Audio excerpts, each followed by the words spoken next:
நாங்கள் 6ஆம் தேதி நானும் தோழர் திருமாவளவன் அவர்களும் தோழர் முத்தரசன் அவர்களும் இந்த ஒரு பிரச்சனைக்காகத்தான், வேற எந்த விதமான கோரிக்கையும் அன்றைய தினம் எங்களிடம் இல்லை. பிரச்சனைகள் நிறைய இருக்கிறது. ஆனால் அன்றைய 6ஆம் தேதி முதலமைச்சருடனான சந்திப்பு என்பது சாதி ஆணவ கொலைகளை தடுப்பதற்கு ஒரு தனிச்சட்டத்தை இயற்ற வேண்டும் என்கிற ஒற்றை கோரிக்கையோடு தான் நாங்கள் 3 பேரும் சேர்ந்து முதலமைச்சர் அவர்களை சந்தித்தோம். இந்த விவரங்களை எல்லாம் சொன்ன ஒரு அரை மணி நேரத்திற்கு மேலாக ஏன் தனிச்சட்டம் வேண்டும், ஏனென்றால் ஏற்கனவே இங்கே பேசியவர்கள் குறிப்பிட்டதை போல தமிழ்நாடு சட்டப்பேரவையில் இந்த பிரச்சனையை மார்க்சிஸ்ட் கம்யூனிஸ்ட் கட்சியுடைய சட்டமன்ற குழு தலைவர் தோழர் நாகை மாலி அவர்கள் எழுப்பிய போது மாண்புமிகு முதலமைச்சர் அவர்கள் எழுந்து இருக்கிற குற்றவியல் சட்டங்களே போதுமானது, தனிச்சட்டம் தேவையில்லை என்கிற அரசினுடைய நிலைப்பாட்டை தமிழ்நாடு சட்டமன்றத்திலே அவர் ஏற்கனவே தெரிவித்து விட்டார்.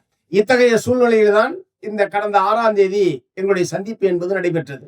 ஆகவே ஒரு அரை மணி நேர உரையாடலில் இது எப்படி ஒரு பட்டியல் சாதி மக்களுக்கும் மற்றவர்களுக்குமான பிரச்சனை அல்ல. ஆகவே இது தேர்தலிலே எந்த சாதி வாக்கு போடும், எந்த சாதி வாக்கு போடாது, இந்த சட்டம் கொண்டு வந்தால் எந்தெந்த சாதியெல்லாம் நமக்கு எதிராக போகும் என்கிற முறையில் தமிழ்நாடு அரசாங்கம் கருத வேண்டிய அவசியம் இல்லை.